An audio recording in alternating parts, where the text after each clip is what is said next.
నమస్కారం, welcome to one TV news. ముందుగా headlines చూద్దాం.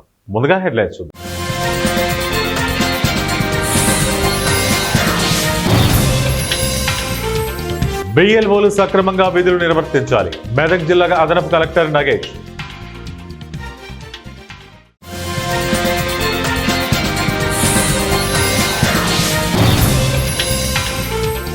రాజ్యసభ సభ్యురాలు రేణుకా చౌదరికి కోర్టులో ఊరట. ఆమెపై నమోదైన కేసును కొట్టివేసిన ఖమ్మం జిల్లా ఎస్సీ ఎస్టీ కోర్టు.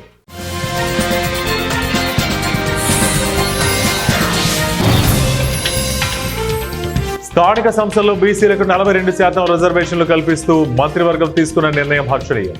ప్రభుత్వ విప్ ఆది శ్రీనివాస్.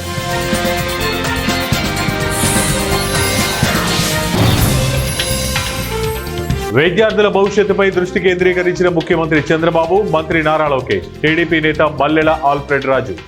అధిక ఛార్జీలు వసూలు చేసిన బోటు నిర్వాహకులను ప్రయాణికులు నిలదీసిన ఘటన ఏలూరు జిల్లా వేలేరుపాడు మండలం రుద్రంకోట గోదావరి రేవు వద్ద చోటు చేసుకుంది. ప్రభుత్వ నిబంధనల ప్రకారం మనిషికి 40 రూపాయలు, వాహనానికి 70 రూపాయలు వసూలు చేయాల్సి ఉండగా అందుకు విరుద్ధంగా బోటు నిర్వాహకులు మనిషికి 100 రూపాయలు, వాహనానికి 200 రూపాయలు వసూలు చేయడంతో ప్రయాణికులు బోటు సిబ్బందిని నిలదీశారు. 80 లక్షలకు పాట పాడామని, గోదావరి వరద పెరిగిందని, ఎక్కువ వసూలు చేయమని బోటు ఓనర్ చెప్పారని బోటు సిబ్బంది అన్నారు. గోదావరి వరద పెరిగితే తక్కువ మందిని ఎక్కించాలి, సేఫ్టీగా లైఫ్ జాకెట్లు అందరికీ ఇవ్వాలి, కానీ అధిక ఛార్జీలను వసూలు చేయడం ఏమిటని ప్రయాణికులు ప్రశ్నించారు. ఈ విషయం తెలుసుకున్న పోలీసులు అక్కడికి చేరుకుని పోలీస్ స్టేషన్ కు వచ్చి ఫిర్యాదు చేస్తే బోటు నిర్వాహకులపై చర్యలు తీసుకుంటామని చెప్పడంతో గొడవ సద్దుమణిగింది. పడవ మీద ఏం చేస్తారో అది చెప్పండి, తర్వాత మీరు టికెట్లు తీసుకుంటారని చెప్పండి. పడవ మీద అసలు మీరే డ్రైవరా? మీ పేరు అది చెప్పండి. పడవ మీద వర్కర్స్ మేము. పేరు పొలారావు.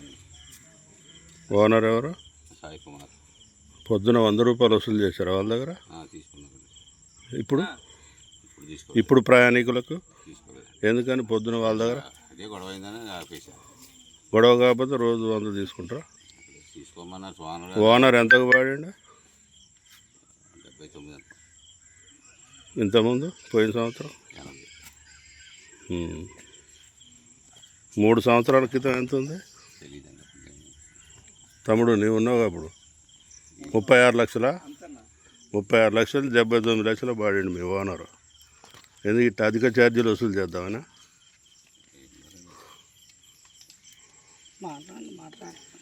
చెప్పండి, మీకు ఏం చెప్పాడు ఓనర్ పొద్దున? అదే చెప్పారండి, ఏమో తీసుకోండి. గోదావరి ఉన్నాయి కదండి, మంచి గోదావరి తీసుకొని అన్నారు. అదే జరిగింది. సరే, ఓకే. ఏలూరు నగరంలోని మున్సిపాలిటీలో పనిచేస్తున్న కాంట్రాక్ట్ అవుట్సోర్సింగ్ ఉద్యోగులకు 26,000 రూపాయలు జీతం ఇవ్వాలని డిమాండ్ చేస్తూ కలెక్టరేట్ వద్ద ఏఐటీయూసీ ఆధ్వర్యంలో ధర్నా నిర్వహించారు. ఈ సందర్భంగా మున్సిపల్ వర్కర్స్ యూనియన్ అధ్యక్షులు, ఏఐటీయూసీ నాయకులు మాట్లాడుతూ సమాన పనికి సమాన వేతనం చెల్లించాలని అన్నారు. మున్సిపాలిటీలో పనిచేస్తున్న వర్కర్లకు, అదేవిధంగా ఇంజనీరింగ్ విభాగంలో పనిచేస్తున్న వారికి 26,000 రూపాయల నుంచి 29,000 వరకు జీతాలు చెల్లించేలా ప్రభుత్వం త్వరలో ఉత్తర్వులు చేపట్టాలన్నారు. ఉద్యోగుల కార్మికుల ఐక్యత, ఉద్యోగుల కార్మికుల ఐక్యత. అమలు చేయాలి 44 చట్టాలను వెంటనే, అమలు చేయాలి 44 చట్టాలను వెంటనే. ఈరోజు రాష్ట్ర వ్యాప్తంగా మున్సిపాలిటీల్లో పనిచేసేటువంటి కాంట్రాక్ట్ అవుట్సోర్స్ సిబ్బంది, అంటే ఇంజనీరింగ్ కార్మికుల సమస్యలు పరిష్కరించాలని, వారికి కనీస వేతనాలు ఇవ్వాలని డిమాండ్ చేస్తూ ఏపీ మున్సిపల్ వర్కర్స్ యూనియన్ రాష్ట్ర వ్యాప్త ఆందోళనలో భాగంగా ఈరోజు జిల్లా కలెక్టర్ కార్యాలయం వద్ద ధర్నా నిర్వహిస్తూ ఉన్నాం. ముఖ్యంగా మున్సిపాలిటీలో పనిచేసేటువంటి ఇంజనీరింగ్ సిబ్బందికి కనీస వేతనాలు అమలు చేయటం లేదు. అలాగే మున్సిపల్ కార్పొరేషన్, నగర పంచాయతీలు కూడా ఈరోజు కలెక్టరేట్ దగ్గర ధర్నా కార్యక్రమం నిర్వర్తించడం జరిగింది.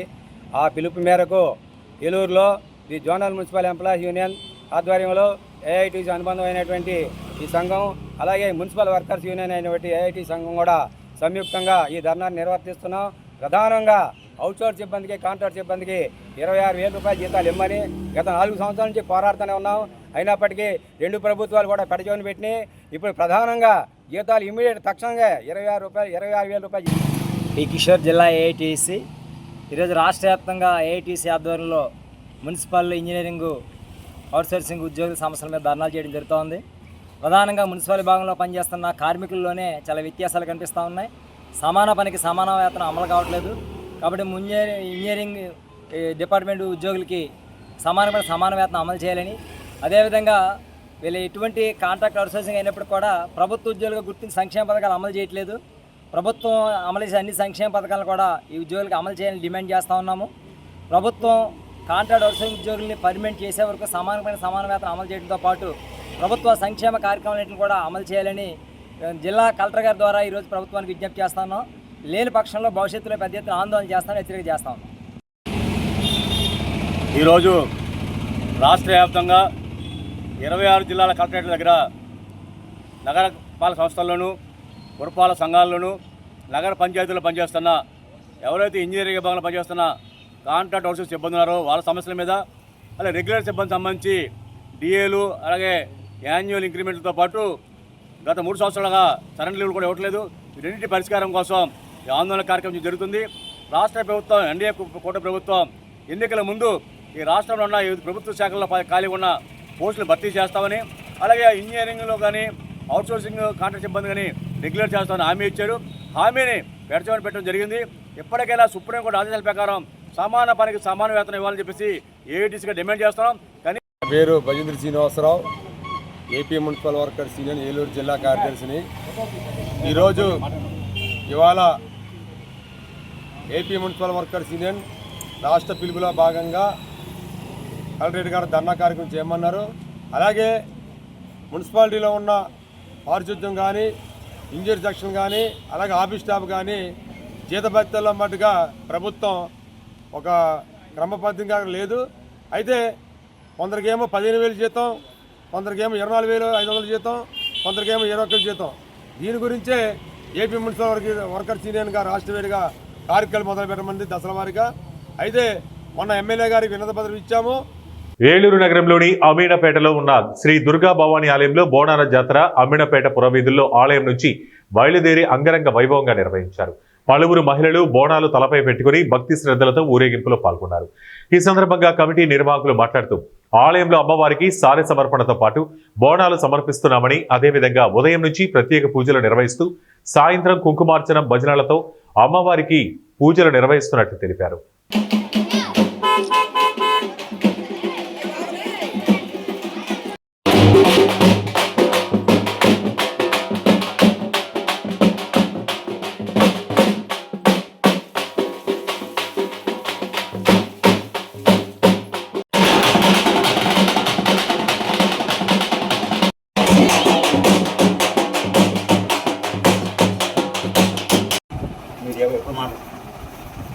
జయ దుర్గా భవాని అమ్మేనపేట ఏడుకొండ ఉన్నటువంటి శ్రీ దుర్గా భవాని ఆలయం నందు ప్రథమ వార్షికంగా మా వాడకొట్లో భక్తులు అందరూ కూడా, మహిళలు అందరూ కూడా గత 2 రోజుల క్రితం కొబ్బరి చేసి అమ్మవారికి అన్ని చోట్ల కూడా మరి సారి పెట్టడం, మనం కూడా ఆ రోజు కార్యక్రమం జరపాలి, మన గుళ్ళో కూడా ప్రప్రదంగా ఇది చేస్తే బాగుంటుందని చెప్పి వాళ్ళ సంకల్పాన్ని తెలిపారు.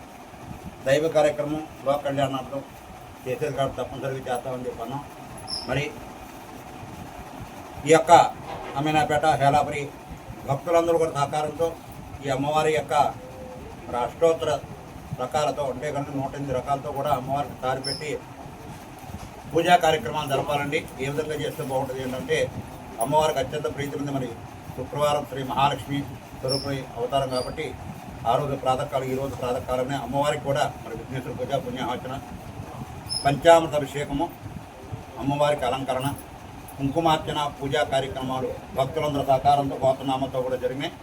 అదేవిధంగా కూడా ఇప్పుడు అమ్మవారి యొక్క ఊరేగింపు పురవీధుల్లో కూడా మరి సారితో కూడా అమ్మవారిని ఊరేగించి అమ్మవారిని తర్వాత ఆలయం దగ్గర తీసుకొచ్చి 11 మంది ముత్తైదులు, అంటే కూడా ఈ యొక్క 101 దేవతలకి 101 ముత్తైదులను కూడా మనం సమకూర్చాలంటే మరి చాలా కష్టమైన పని. హైదరాబాద్ నగరం సైదాబాద్ మాతా మైదానంలోని శ్రీ విజయ దుర్గా మాత అమ్మవారు శాకంబరి దేవి రూపంలో దర్శనమిచ్చారు. వివిధ రకాల పండ్లు, ఆకుకూరలు, కూరగాయలతో ఆలయ అర్చకులు అమ్మవారిని అలంకరించారు. ఆషాఢ మాసం సందర్భంగా ప్రత్యేక పూజలు నిర్వహించారు. అమ్మవారిని దర్శించుకునేందుకు నగరంలోని పలు ప్రాంతాల నుంచి భక్తులు అధిక సంఖ్యలో వచ్చి అమ్మవారిని దర్శించుకున్నారు. జీవకోటికి ఆకలిని తీర్చిన శాకంబరి దేవిని అర్చకులు వివిధ రకాలతో అలంకరించారు. ఆషాఢ మాసంలో అమ్మవారిని దర్శించుకోవటం వల్ల పంటలు సమృద్ధిగా పండుతాయని, పాడి పంటలకు లోటుండదని ప్రజల విశ్వాసం. ఏ కోరికైనా మొక్కితే అమ్మ తన కొంగు బంగారం వేస్తుందని భక్తులు కొనియాడారు. అందరూ ఆషాఢ మాసంలోనే అమ్మవారిని దర్శించుకోవాలని ఆలయానికి వచ్చిన భక్తులు తెలియజేశారు. ఈ కార్యక్రమంలో ఆలయ కమిటీ ప్రతినిధులు రవిశంకర్, అల్లి శ్రవణ్ కుమార్, సునీల్ రెడ్డి, యాదగిరి గౌడ్, సంగీతారెడ్డి తదితరులు పాల్గొన్నారు.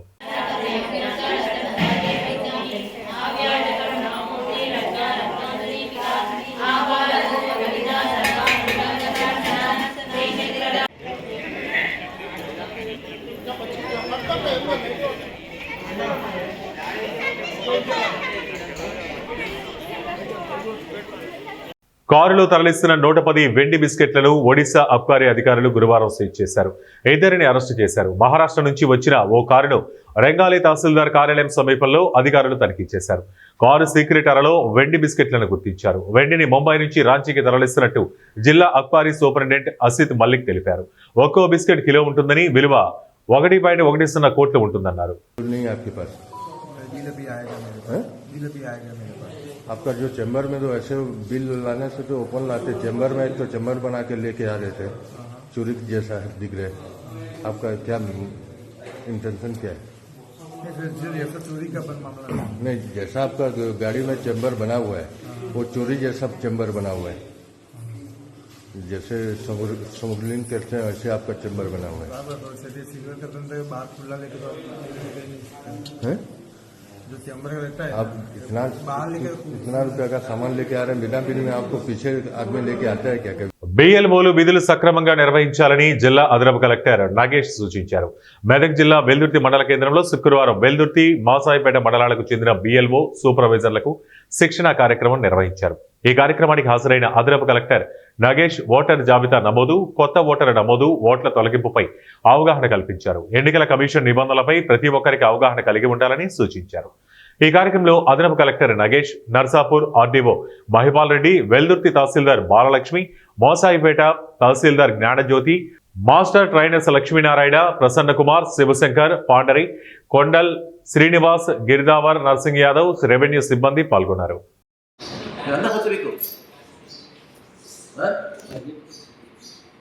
పోలింగ్ కేంద్రం డబ్బులు నమోదు కావచ్చు, ఆల్రెడీ నమోదైన వాళ్ళు కూడా డబ్బులు నమోదు కావచ్చు. ఇంకా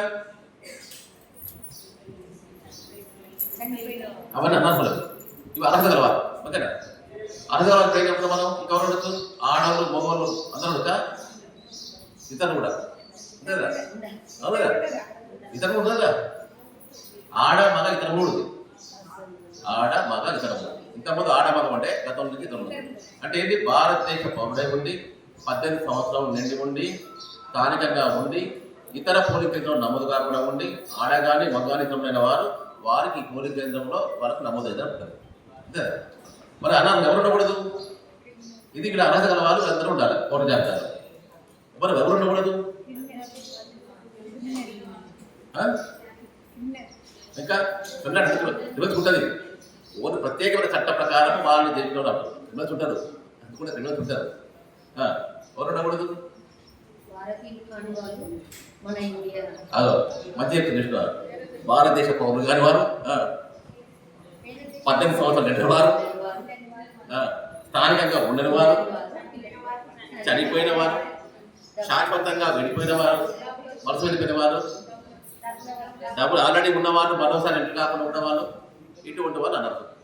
అంటే ఏమైందంటే మనకు స్థానిక సంస్థల ఎన్నికల్లో బీసీలకు 42% రిజర్వేషన్లు కల్పించే విధంగా ప్రభుత్వం కృషి చేయడం అభినందనీయమని భద్రాద్రి కొత్తగూడెం జిల్లా ఇల్లందు ఎమ్మెల్యే కోరం కనకయ్య తెలిపారు. ప్రభుత్వ నిర్ణయాన్ని స్వాగతిస్తూ కాంగ్రెస్ శ్రేణులు సీఎం రేవంత్ రెడ్డి చిత్రపటానికి పాలాభిషేకం నిర్వహించగా కార్యక్రమంలో ఎమ్మెల్యే పాల్గొని మాట్లాడారు. గతంలో ఏ ప్రభుత్వం చేయని విధంగా కాంగ్రెస్ ప్రభుత్వం బడుగు బలహీన వర్గాల సంక్షేమమే ధ్యేయంగా రాజకీయాల్లో అవకాశం కల్పించేలా స్థానిక సంస్థల ఎన్నికల్లో బీసీలకు 42% రిజర్వేషన్లు అమలు జరిగేలా చర్యలు తీసుకోవడం అందరం గర్వించదగ్గ విషయమన్నారు.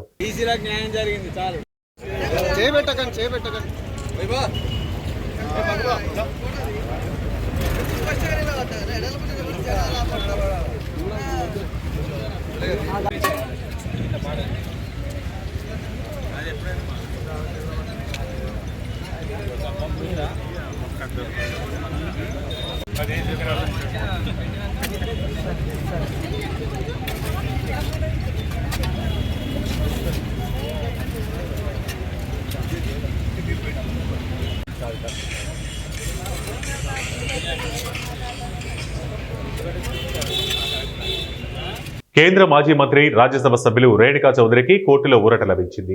ఎంపీ రేణుకా చౌదరిపై నమోదైన ఎస్సీ/ఎస్టీ కేసు కొట్టివేశారు. 2014 సంవత్సరంలో బూక్యా రాంజీ సతీమణి కళావతి తనకు ఖమ్మం జిల్లా వైరా ఎమ్మెల్యే టికెట్ ఇస్తారని మోసం చేశారని ఆరోపిస్తూ రేణుకా చౌదరిపై ప్రైవేటు కంప్లైంట్ ద్వారా న్యాయస్థానాన్ని ఆశ్రయించారు. ఈ కేసుపై ఖమ్మం జిల్లా కోర్టులోని ఎస్సీ/ఎస్టీ న్యాయస్థానం సాక్షులను విచారించి నేరం రుజువు కాకపోవడంతో శుక్రవారం కేసును కొట్టివేస్తూ న్యాయమూర్తి తీర్పు చెప్పారు. రేణుకా చౌదరి తరపున సీనియర్ న్యాయవాదులు ఎం నిరంజన్ రెడ్డి, మద్ది శ్రీనివాసరెడ్డి వ్యవహరించారు. జిల్లా కోర్టు వద్ద నుండి భారీ ర్యాలీతో జిల్లా కాంగ్రెస్ కార్యాలయం చేరుకున్నారు.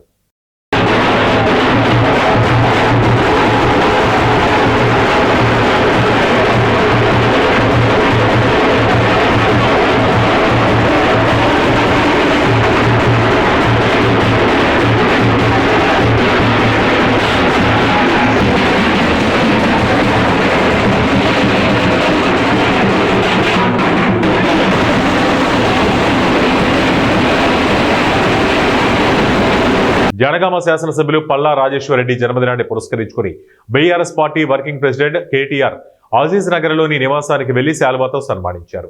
జన్మదిన శుభాకాంక్షలు తెలిపారు. ఈ సందర్భంగా పల్లా రాజేశ్వరరెడ్డికి ఆయురారోగ్యాలతో కూడిన దీర్ఘాయుష్యు కలగాలని కేటీఆర్ ఆకాంక్షించారు. సూర్యాపేట జిల్లా హుజూర్ నగర్లో ఆషాఢ గోరింటాకు సంబరాలు సాయిబాబా కళ్యాణ మండపంలో అంగరంగ వైభవంగా నిర్వహించారు. సూర్యాపేట జిల్లా ఆర్యవైశ్య మహిళా విభాగం అధ్యక్షురాలు గరిణి ఉమామహేశ్వరి, ప్రధాన కార్యదర్శి ఓరిగంటి విజయలక్ష్మి, కోశాధికారి Aleti Venkatalakshmi, organising secretary Konduru Madhavi, working president Thota Kamala ఆధ్వర్యంలో మహిళలు గోరింటాకు ఒకరికొకరు వాయనం అచ్చుకున్నారు.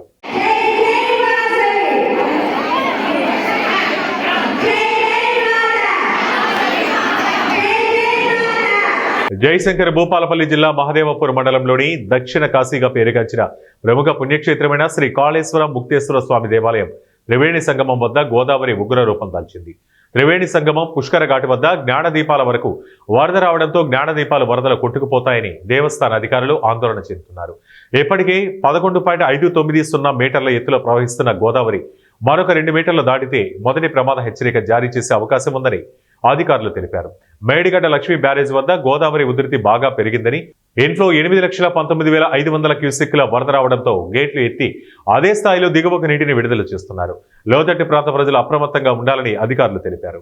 పేరెంట్స్ మీటింగ్, ఉపాధ్యాయులు, తల్లిదండ్రులు, పాఠశాలల మధ్య బంధాన్ని బలోపేతం చేసేందుకు రాష్ట్ర ప్రభుత్వం మెగా పేరెంట్స్ టీచర్స్ మీటింగ్స్ ని నిర్వహిస్తోందని టీడీపీ నాయకులు మల్లెల ఆల్ఫ్రెడ్ రాజు పేర్కొన్నారు. కర్నూలు జిల్లా ఎమ్మిగనూరులో ప్రభుత్వ బాలికల పాఠశాలలో మెగా పేరెంట్స్ మీటింగ్ కార్యక్రమం నిర్వహించారు. ఈ సందర్భంగా మల్లెల ఆల్ఫ్రెడ్ రాజు మాట్లాడుతూ రాష్ట్ర ముఖ్యమంత్రి, జిల్లా విద్యాశాఖ మంత్రి పాఠశాలల అభివృద్ధి, విద్యార్థుల భవిష్యత్తుపై ప్రత్యేక దృష్టి పెట్టారన్నారు. విద్యార్థులకు యూనిఫామ్స్, కిట్స్, పాఠశాలలో మౌలిక వసతుల ఏర్పాటు తదితర అంశాలతో పాటు విద్యార్థులకు నాణ్యమైన విద్య అందించేందుకు ప్రభుత్వం చర్యలు తీసుకుంటుందని తెలిపారు. అలాగే విద్యార్థుల ప్రయోజనం కోసం ప్రతి ఏడాది మెగా పేరెంట్స్ టీచర్స్ మీటింగ్ ను నిర్వహించడం జరుగుతోందన్నారు.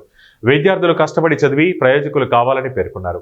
జీవితంలో మంచి స్థాయికి చేరుకోవాలన్న లక్ష్యాన్ని నిర్దేశించుకొని లక్ష్య సాధన కోసం నిరంతరం కృషి చేయాలన్నారు. తల్లిదండ్రులు మీకోసం ఎంత కష్టపడుతున్నారని ఆ కష్టాన్ని గుర్తుంచుకొని బాగా చదివి ఉన్నతంగా ఎదగాలన్నారు. ఈ ఆత్మీయ సమావేశం కూడా ఏర్పాటు చేసినటువంటి రాష్ట్ర ప్రభుత్వానికైతేనేమి, విద్యాశాఖ మంత్రి లోకేష్ గారికి అయితేనేమి ప్రత్యేకంగా అభినందన తెలియజేస్తున్నాను. లోకేష్ బాబుకి తల్లిదండ్రుల పట్ల ఉన్నటువంటి ఆ ప్రేమ, సమాజం పట్ల ఉన్నటువంటి గౌరవం బట్టి ఈ కార్యక్రమం ఏర్పడిందని నేను నమ్ముతున్నాను. ముఖ్యంగా ఈరోజు విద్యార్థులతో పాటు విద్యార్థుల తల్లిదండ్రులు ఇక్కడ ఉండడం చాలా సంతోషకరమైన విషయం. ఎందుకంటే రాబోయే దినాల్లో ఈ ప్రభుత్వంకు ఉన్నటువంటి బాధ్యత వాళ్ళు నెరవేర్చారు. పిల్లలకి చక్కటి కాలేజీలు, చక్కటి స్కూల్స్ పెట్టి దాంతోపాటు తల్లికి వందనంగా మంచి డబ్బు కూడా.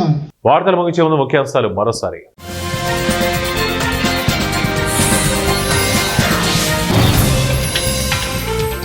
బిఎల్ఓలు సక్రమంగా విధులు నిర్వర్తించాలి. మెదక్ జిల్లా అదనపు కలెక్టర్ నగేష్.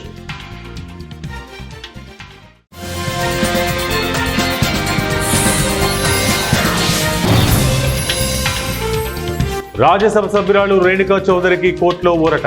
ఆమెపై నమోదైన కేసును కొట్టివేసిన ఖమ్మం జిల్లా ఎస్సీ/ఎస్టీ కోర్టు.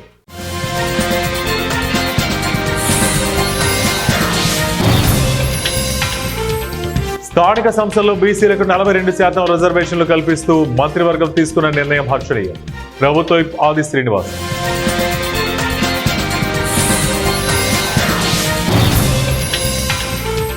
విద్యార్థుల భవిష్యత్తుపై దృష్టి కేంద్రీకరించిన ముఖ్యమంత్రి చంద్రబాబు, మంత్రి నారా లోకేష్, టీడీపీ నేత మల్లెల ఆల్ఫ్రెడ్ రాజు. ఇవే ఇప్పటివరకు ఉన్న బులెటిన్ అప్డేట్స్. మరిన్ని అప్డేట్స్ కోసం చూస్తూనే ఉండండి వాటి న్యూస్. ప్రతి క్షణం ప్రజల పక్షం.